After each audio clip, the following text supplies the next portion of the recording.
don't just settle for any big burger. Kanang suntok daw sa buhay ang tinanggap ng World Boxing Champion na si Donnie Ahas Nietes na dati palang janitor bago niya naabot ang tagumpay.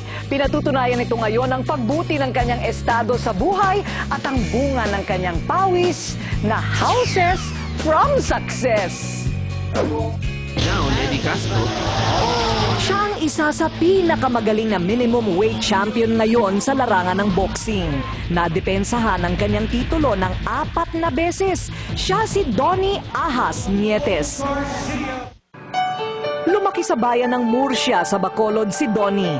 Saksi ang kanilang maliit na dampa sa pinagdaan ng hirap ng pamilya. At sa murang edad ni Donnie, banat sa trabaho ang kanyang maliit na katawan. Bukod sa nakamulatang hirap ng buhay, nakalakihan din ni Donnie ang larong boxing. Ang kanyang mga tiyuhin at sariling ama kasi lumalaban sa ibabaw ng ring sa kanilang lugar. Elementary pa lang ako, nagbuboxing-boxing kami ng every lunchtime. Paring-paring kami ng mga klasiko. Dito na nagsimulang bumuo ng pangarap si Donnie na isang araw, papasukin din niya ang pagboboxing para maiahon sa hirap ang pamilya. Kita niya yung mga boxing niya, maganda kung laro to. Kaya ganun siguro na influensya siya. Sa edad na 12 anyos, nagsimula ng sumabak sa mga amateur boxing contest si Donnie. Nang makatapos ng high school, desidido na sana si Donnie na lumipat ng Cebu at doon subukan ng swerte sa boxing. Pero tila may hadlang sa kanyang pangarap. Hindi pumayag yung manager ko dati. Kasi parang maliit ako tapos may edad-edad na. Kasi yung dati dito parang mga bata lang tapos may mga height, malaki. Hindi nagpapigil si Donnie. Walang takot na sumuong sa pinakamahalagang laban ng kanyang buhay.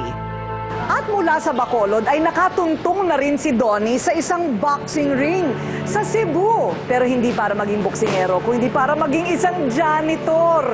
Naku, napakalayo pa mula sa kanyang pangarap noon na maging isang profesional na boksingero.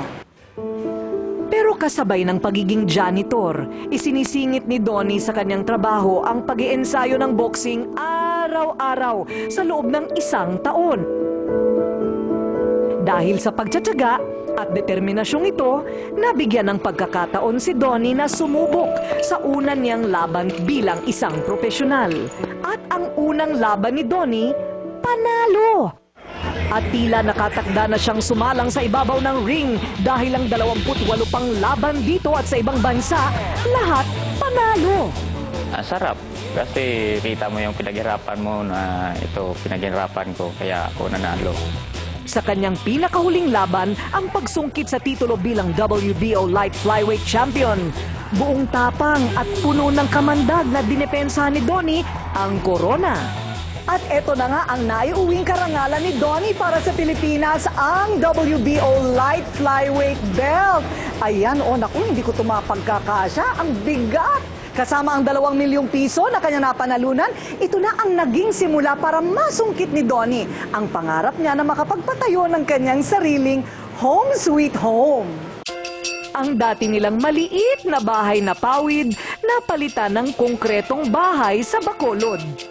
Nakabili na rin siya ng magarang sports car. Niregaluhan ni Donnie ang kanyang ina ng sarili nitong bigasan at tindahan ng mga pakain sa hayop. At nakapagpatayo na rin ng sarili niyang bahay sa Cebu, kung saan mas maluwag at kumpleto sa gamit. Sayang masaya kasi nakapagbigay ako ng kwan sa kanila. Kahit pa paano, natulungan ko sila. Ang ginhawa na tinatamasa niya ngayon, bunga ng determinasyon niyang manalo sa mga pagsubok na ito. Itong araw at ang alay niyang karangalan sa bansa ang lalo pang nagpapatamis sa mga laban pa niyang dadaanan sa pagkamit niya ng mga pinapangarap pa niyang tagumpay sa buhay.